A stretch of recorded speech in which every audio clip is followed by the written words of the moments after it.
On my birthday, I got into a car accident and was trapped in the car with my husband's first love. My doctor husband rushed to the scene and chose to save the frightened her first. I was stuck in the deformed seat, covered in blood, and pleaded for his help, but received a cold response: "She's pregnant, there are 2 lives at stake. Can't you understand the situation?" Later, his heroic act of saving her was recorded by a bystander and quickly uploaded online, garnering countless blessings. His friends all treated me as a joke, holding the video to my face with ill intent, taunting, "Margaret, you won't be that petty, right?" Just off the operating table, I clutched the miscarriage notice in my hand and smiled indifferently. "No, I won't. After all, this marriage, along with Bruno Liu, is something I don't intend to keep." Let her have it. Chapter 1. The moment the anesthesia wore off, the pain surged like a tidal wave. I lay in the hospital bed, pale and trembling uncontrollably, unable to withstand the searing agony in my chest that felt as if it had been pierced by a sharp weapon. In front of me, a video kept looping on my phone. At the scene of a car accident, a man rescued an injured woman in time. They looked into each other's eyes amidst the fireworks, their passionate gazes blending together, picturesque and beautiful.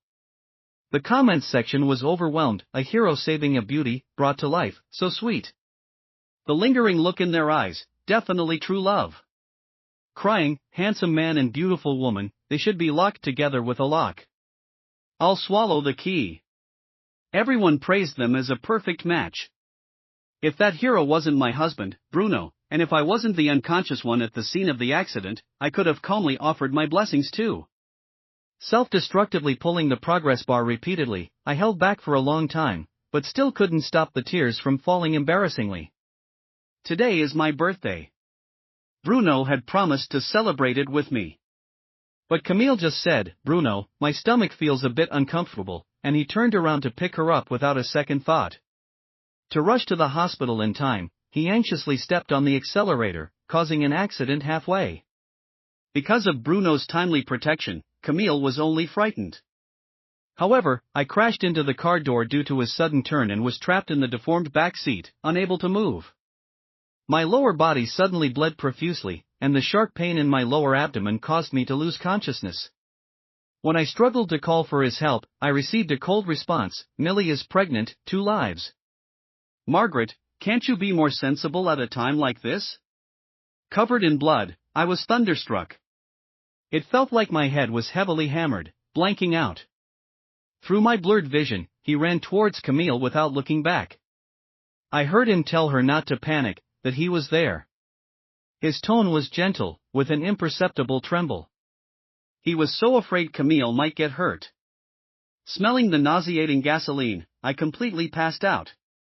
Fortunately, I survived, but at a terrible cost. Gently stroking my aching lower abdomen, I smiled self-deprecatingly and turned off the looping video. For a moment, it seemed meaningless. Awakened again in the middle of the night by the pain, I couldn't bear it and got up to ask for some painkillers. But I bumped into Bruno in the corridor. Despite it being after work hours, he was still in his white coat, the hem disheveled, and his face weary. I calmly asked him, "Were you with Camille?" Bruno looked at me expressionlessly. "Margaret, I don't have time for your nonsense."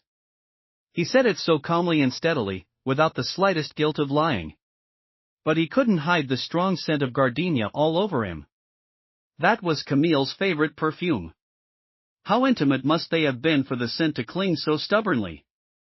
Looking at Bruno, I suddenly felt no emotion. "Let's get a divorce." "Margaret, what are you making a fuss about this time?" Bruno's face changed. He said impatiently, "Just because I didn't celebrate your birthday, I didn't answer?" But he seemed to assume it, his lips curling into a cold smile. "Millie is having a hard time with the pregnancy now. As a friend, what's wrong with me taking care of her a bit more? You're just petty and overly dramatic.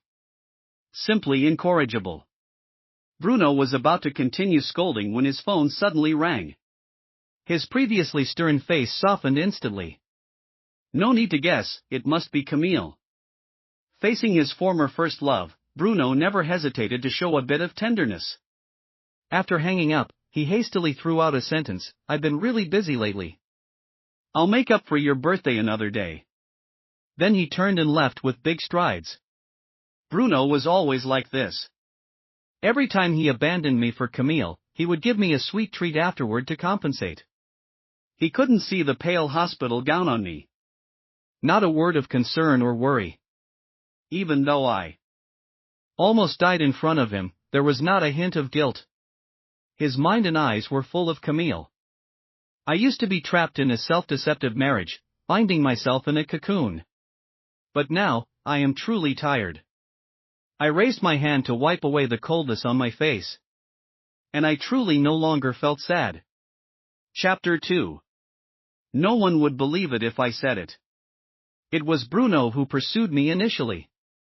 We met through a blind date, sharing some similar hobbies. Later, after chatting in detail, we discovered that our parents had been friends for many years. So, it was only natural that we stepped into the halls of marriage. I knew he had a first love whom he had been with for 7 years. But we were all adults, I believed he would handle everything well. Yet, I was too naive. Ever since Camille returned to the country pregnant, my life turned upside down. The always calm and self-possessed Bruno completely changed. When I had a high fever, he accompanied Camille to the countryside to watch the stars. On our wedding anniversary, he went to Camille's house to fix the plumbing, leaving me alone in an empty restaurant. If I showed any hint of complaint, it became ugly evidence of jealousy. Although I was his wife, I became a secondary choice. But all the heartache and grievances in the future have nothing to do with me anymore. Before logging out of WeChat, I saw a message from the research director. Once again, she was urging me to go abroad for further study. Actually, she had mentioned this to me as early as 6 months ago. At that time, I had politely declined. Because of the long 2 years and because I couldn't bear to leave Bruno. I just wanted to live a simple and stable life with him. But such a small wish, Bruno couldn't fulfill for me. I took a deep breath and called the director directly. Director Sun, I wanted to ask, is the opportunity for overseas training you mentioned earlier still available? Maggie, have you finally figured it out? Director Sun on the other end was stunned, then happily exclaimed, of course, I've kept this spot just for you. There's less than a month left. Can you get ready in time? I promptly made an online appointment for a divorce application. Don't worry, everything will be on time. This time, it's enough to get a divorce. Chapter 3. The next afternoon. I packed my things and called a cab to go home. By the time I got home, I was exhausted. I entered the guest room, lifted the covers, and fell into a deep sleep. I was awakened by the sound of knocking. Margaret. It was Bruno's voice. Unusually, it carried a hint of urgent annoyance. Unable to bear the noise, I reluctantly got up to open the door. Outside, Bruno was glaring at me angrily, his gaze full of reproach. Why was he suddenly so angry? I didn't understand. Yawning, I said, sorry, I was too tired and didn't hear you. Why didn't you call me when you were discharged? Bruno asked with deeply furrowed brows. I was quite surprised. There's no need to bother you for something so trivial. A car accident injury is considered trivial? Bruno looked at me with reproachful eyes. Margaret, did you deliberately harm yourself to spite me? How could you do something so reckless? Being scolded for no reason, in the past, I would have definitely argued with Bruno. But now, I just smiled calmly and serenely. You're overthinking. The doctor said I've recovered well and allowed me to be discharged. Thanks for your concern. My attitude was polite but distant. Bruno was stunned. He was about to speak when a woman's coquettish voice came from behind him. Margaret, you're home? Why didn't you tell me? In the middle of the night, Camille appeared in a cool camisole nightdress, looking completely at ease, as if she were the mistress of the house. Instinctively, I glanced at Bruno. He rubbed his nose, unusually uneasy. Millie's house suddenly had a leak, and since she's pregnant, I couldn't leave her alone. Pregnant women do need special care. I understand. Bruno was momentarily stunned. I smiled at him. Margaret, you're not angry? I chuckled. Helping friends is normal, especially since she can't be alone right now. And you're a doctor, it's your expertise. Hearing this, Camille's expression changed slightly, and Bruno looked utterly incredulous. I waited a while, seeing him still standing there. I turned to go back to sleep. But Bruno suddenly grabbed my hand. No, Margaret, I know you must be angry. Now it was my turn to be stunned. I saw Bruno press his lips together. You didn't react like this before. I couldn't help but recall the past. Whenever Camille called, he would always go to her, never missing a call. We had countless arguments over this. I had cried, raged, and even scratched his face hysterically like a madwoman. But he remained unmoved. He would even scold me back. A person with a dirty heart sees everything as dirty. But now, facing these two again, I felt no emotion at all. I didn't love him anymore. Naturally, I didn't care. So, I politely withdrew my hand. It's late, don't overthink it. Bruno stared at his hand, paused mid-air. Ah! Bruno, my stomach suddenly hurts. Camille suddenly clutched her abdomen, her eyes red, looking like she might faint any moment. Millie! Bruno shouted, his brows full of anxiety. He unabashedly held her in his arms, turning to glare at me. Margaret, I thought you'd change, but I was wrong. Being petty with a pregnant woman, aren't you afraid of karma? With a loud bang, he left with Camille, slamming the door. Such things had happened many times before. But this time, I felt no waves in my heart. I went downstairs, made myself a late-night snack, ate too much, and couldn't sleep. I lay in bed, playing on my phone, and accidentally saw Camille's post from 3 minutes ago. At the hospital, she leaned intimately on Bruno's shoulder. Bruno slightly bowed his head, his slender fingers gently stroking her protruding belly. The caption read, "My Bruno will be the best dad in the world." The comments section was buzzing. They were mostly mutual friends of Bruno and Camille. Some even tagged me to provoke me. I looked down at my flat belly, a self-mocking smile on my lips. I lightly tapped the screen and replied, "Congratulations on getting what you wished for." Chapter 4. In the days that followed, Bruno didn't come home. I enjoyed the peace and focused on my recovery. In the meantime, I contacted a lawyer and got a divorce agreement drafted. Before I knew it, it was time for my follow-up appointment at the hospital. I didn't expect to run into Bruno. The moment he saw me, his face turned cold. That post on Millie's WeChat was just a joke. You provoked her, and pregnant women are sensitive. If something happens to her and the baby, can you take responsibility?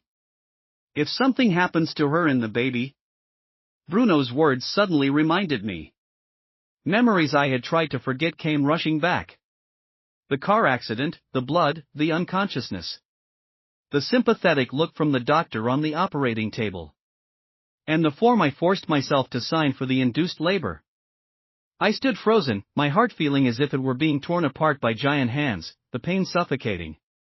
Seeing me remain silent, Bruno assumed I felt guilty and grabbed my hand without further ado. Today, you must apologize to Millie and get her forgiveness. Though I had been resting for several days, the miscarriage caused by the car accident had left me weak and exhausted. Bruno forcibly dragged me into Camille's hospital room. It was crowded with people. As soon as they saw me, their faces showed disdain. These were the same people from the comments section that day.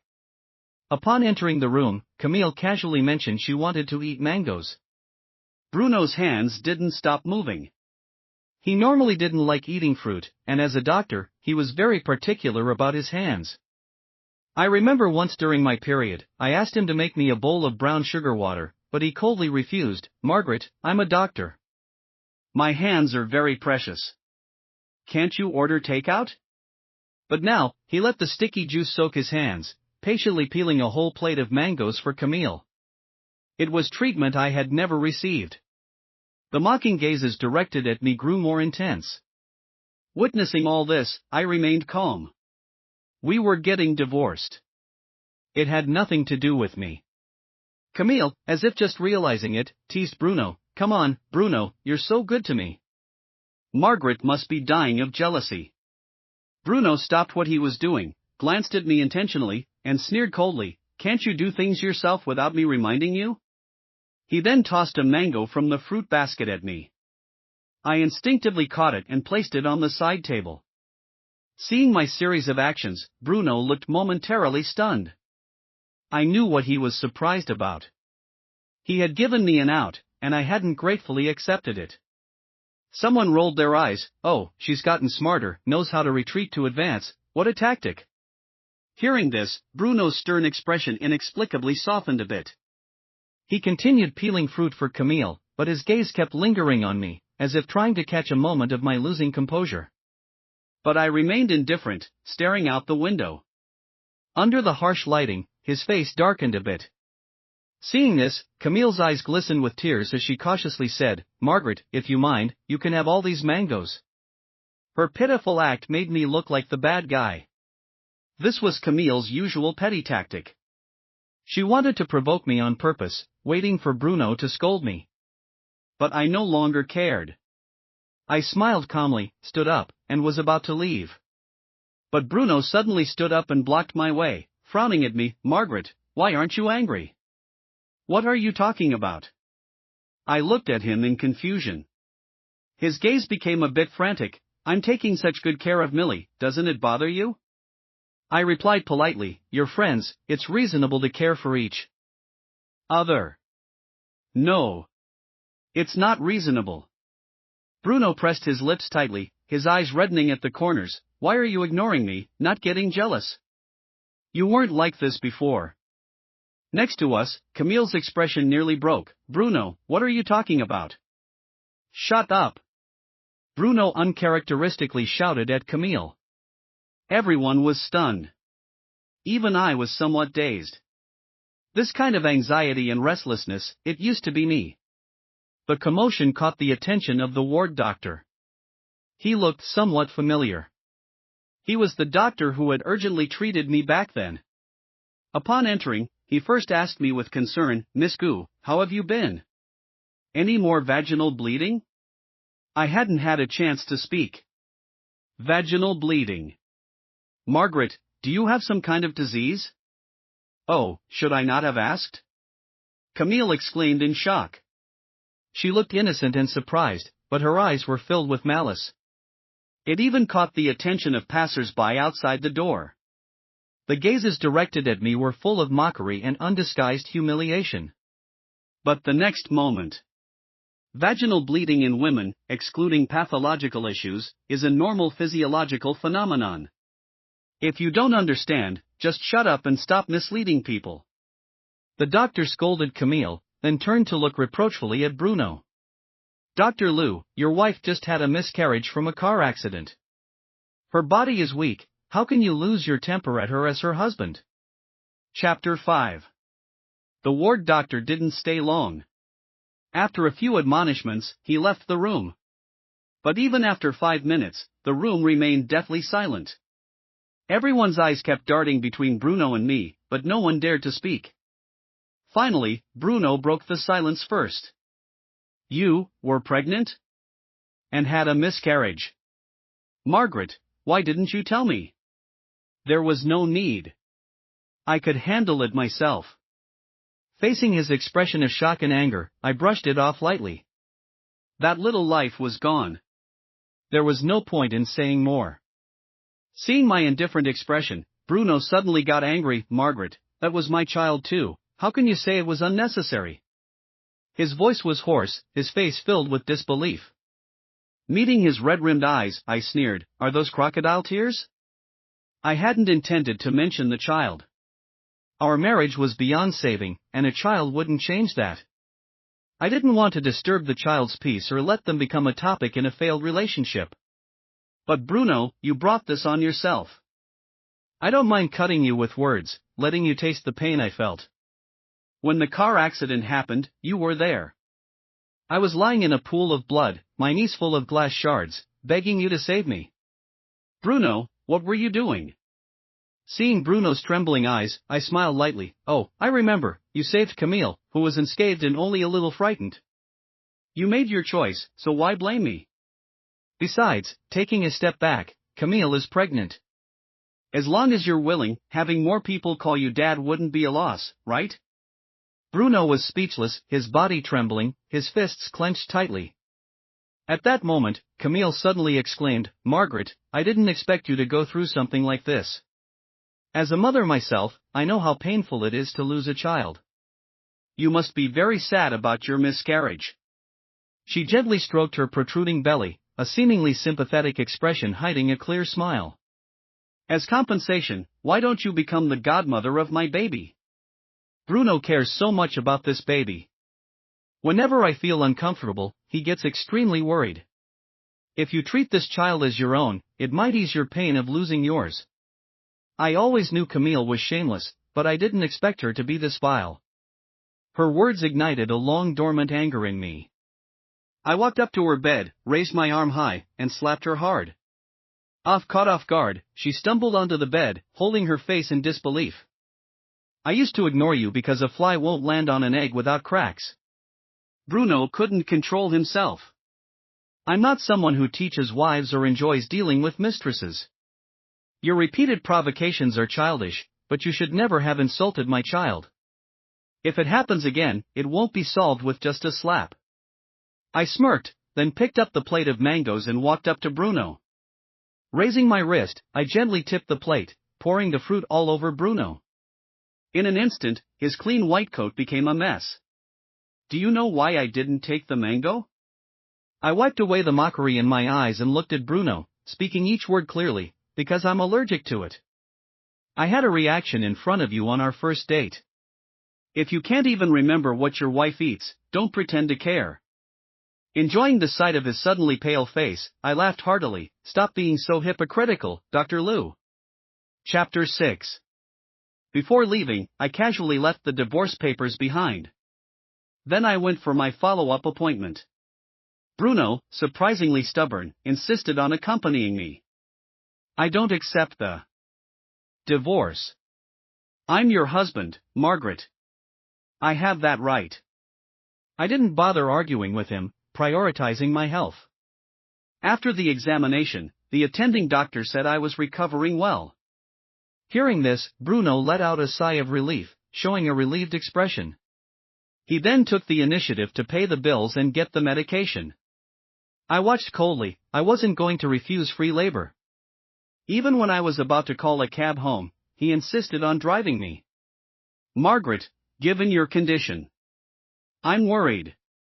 He glanced at me cautiously, as if I were a fragile porcelain doll needing careful handling. Before I could respond, an elderly lady passing by suddenly called out to him, "Dr. Liu, it really is you, Dr. Liu." Seeing Bruno's surprised look, she smiled even more warmly. "Don't you remember me? I was your patient. When your wife was pregnant and hospitalized, I was in the bed next to hers." "Oh my, I've never seen a man as wonderful as you, Dr. Liu. Despite your busy schedule, you always found time to be with your wife." Serving her tea, massaging her cramping legs, it made me so envious. "I hope my daughter finds a husband as caring as you when she gets married." The lady rambled on. Bruno was initially stunned, then looked at me in panic. His face was full of fear and anxiety. I listened calmly, feeling the weight of Bruno's meticulous care for Camille. After chatting for a good 5 minutes, the lady finally noticed me standing there. "Oh, is this one of your patients, Dr. Liu? Oh, I'm so sorry for holding you up." I smiled but said nothing, not wanting to be associated with Bruno. We would soon be strangers after the divorce. But for some inexplicable reason, Bruno grabbed my hand, telling the lady earnestly, "No, this is my wife." "Oh, your wife? Wait, your wife?" The lady's face turned from shock to disdain. In no time, her gaze towards Bruno became filled with contempt. She forced a smile, and as she turned to leave, she muttered loud enough for all to hear, "Having a wife yet always hanging around a pregnant woman, he looks decent but is worse than a beast. Cheaters like him are everywhere, it's so disgusting. Oh my God, I wished for the wrong thing. My daughter will definitely find a faithful man, not someone like this, ugh." I couldn't understand Bruno's behavior. Why create trouble for himself? Was he insane? Still, he insisted on driving me home personally. You just had a miscarriage, you need to take good care of your body, or you'll suffer long-term effects. Seeing his serious attitude, I nonchalantly agreed. Whatever. A free driver is a free driver. Bruno told me to wait at the hospital entrance while he fetched the car from the parking lot. Before leaving, he tightly gripped my hand. Wait for me 5 minutes, okay? His usually cold eyes held a hint of pleading. I agreed. But after 10 minutes of waiting, there was still no sign of Bruno or his car. I glanced down, opened the ride-hailing app on my phone. 15 minutes later, I was safely home. As I sipped a warm cup of milk, the door opened again. Bruno appeared at the door, looking disheveled. He tightly pressed his lips together and looked at me, just a little more time. Margaret, why didn't you wait for me? Chapter 7. Why didn't I wait for him? Good question. Flipping through the documents in my hand, I didn't look up, I did wait. You were late and broke your promise. But it was just a little more time. You went to see Camille, didn't you? I cut him off abruptly. Don't bother denying it. There's her lipstick on your collar. The mark was glaringly obvious, a blatant provocation. Camille had set the stage. Not fulfilling her plan would be a shame. Millie suddenly fainted, and I was worried something might happen to her. Bruno's face showed undeniable panic. There's really nothing between us. You misunderstood. His hoarse voice carried a hint of barely perceptible grievance, as if I had caused him great sorrow. But I was the one truly suffering. I laughed bitterly, feeling an indescribable rage. You feel wronged over such a small thing? But Bruno, the pain I've endured because of you goes far beyond this. When we got married, you tearfully promised to make me happy for a lifetime, without shedding a tear. But in reality, all the suffering and humiliation I've endured were brought by you. 2 months ago, during a heavy rain, you volunteered to pick me up, but halfway there, Camille called, and you left me on the roadside. I walked in the rain for 2 hours, got a bacterial infection, and ended up in the hospital. A month ago, during a business trip, I encountered a local riot. I was so scared, I took the earliest flight, 14 hours, to get to you, seeking peace, only to find you hugging Camille, singing her a birthday song. A week ago, I was bleeding profusely, begging you to save me and our baby. I was so desperate, and what did I get in return? You took Camille and got on the ambulance without looking back, not even a word of concern. That if it weren't for the firefighters arriving in time, I would have died in that gasoline-soaked inferno, leaving no chance to hear your petty grievances. Clenching my fists, I couldn't help but shout at Bruno, "Tell me, Bruno, what right do you have to complain to me?" Bruno stood frozen, his lips trembling, trying to speak but failing to say anything. I took a deep breath, ready to leave. But Bruno suddenly grabbed my wrist. Margaret. I was wrong. I'm a bastard. You can hit me or scold me, but please don't divorce me. During the car accident, I didn't know you were pregnant. I thought it was just a minor injury. We can have more children in the future. I'll take good care of you. Give me a chance to make it right, please. My response was a slap, filled with all my hatred. Bruno, you're a real scumbag. I laughed mockingly, tears streaming down my face. So, even now, you haven't looked at my medical records. If you had, you'd know that I was hemorrhaging badly when you abandoned me. I went into cardiac arrest shortly after getting on the operating table. To save my life, the doctors had to replace almost all my blood and even remove my uterus. And now you hypocritically tell me we can have more children? How am I supposed to have children? With each of my accusatory words, Bruno's expression grew more frantic. By the end, he looked utterly devastated, as pale as a sheet. I scoffed, "If you truly feel guilty, remember to sign the divorce papers quickly and give me more money in the settlement." Leaving these words, I couldn't care less about Bruno's reaction. I went upstairs to rest. Chapter 8. But Bruno seemed unwilling to give up. No matter how many times I reminded him, he still refused to sign the divorce papers. He started taking over my daily meals. Every morning, he brought me a bouquet of fresh roses. Wherever I went, he was a shadow I couldn't shake off. After 2 or 3 days of this, I couldn't tolerate it anymore. Bruno, do you think this is meaningful? My expression was cold, my tone filled with annoyance. You're disturbing my life. Are doctors so free these days? Bruno pressed his lips together and gave a bitter smile. I've been suspended from the hospital. Someone wrote an anonymous complaint accusing Bruno of having inappropriate relationships with patients. Moreover, his favoritism towards Camille at the hospital was exposed, leading to his suspension and investigation. One misstep, and all his years of hard work could be undone. But none of this mattered to me. Facing my calm and unperturbed gaze, Bruno forced a smile. Now I just want to make it up to you. Sure, I'll give you that chance. Really? Bruno's eyes momentarily lit up with hope. The next second, he fell into despair. Sign the divorce papers. I coldly shattered his illusions. If you won't, after 2 years of separation, I can still file for divorce. I had once been blinded by love, suffering deeply. Now, I was finally clear-headed. No one could stop me from moving forward. Margaret, I know I hurt you deeply before, but I truly realize my mistakes. Can't you give me a chance to make amends? Bruno looked at me helplessly, his eyes full of regret. I stared at him indifferently. Can you give me back my child? Chapter 9. After enduring the abortion, I always thought I was strong enough to get through this ordeal. But every night, in the dead of night, there was always the sound of a child crying, echoing in my ears.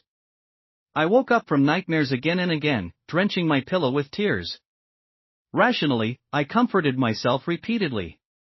Losing the baby was the best choice. This child came too suddenly. There was no future in my relationship with Bruno. Rashly bringing the baby into a loveless family wouldn't be fair to him. Moreover, this child was lost in an accident. I didn't have to bear the guilt of killing him with my own hands. But the uncontrollable sobbing was real. The countless sleepless nights were real. The many donations I made to temples for longevity lamps weren't fake either. Despite all my self-deception, I still couldn't forgive myself. I felt like an unfit mother, hating myself for losing a life due to my carelessness. Before I could even embrace the sudden joy, I had to taste the pain of separation. I hated myself. And I hated Bruno even more. Countless times, I imagined that if I had been rescued first that day, would the child who was destined to never be mine have safely entered this world? Would he have been a lively, active boy? Or a little girl who looked like me? I don't know. And I'll never have the chance to know. That night, Bruno stood in the living room all night. When I woke up the next morning, I found the floor downstairs littered with cigarette butts and a divorce agreement with his signature on it. After finalizing the documents, I headed straight to the airport without hesitation, embarking on a future that belonged only to me. Daily training and study kept me incredibly busy. By the time I had settled down completely, half a year had passed. I reconnected with old friends back home and got an unexpected piece of gossip. Margaret, you wouldn't believe how miserable Camille's life is now. After the divorce, to avoid unnecessary trouble, I announced it on social media with the excuse of, the feelings have faded, returning to being friends. There's no need to be too harsh in the adult world. But Camille couldn't resist flaunting and provoking.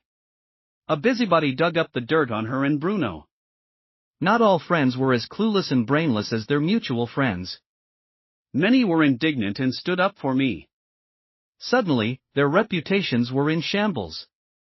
And just as Camille was about to give birth, the child's father was finally identified.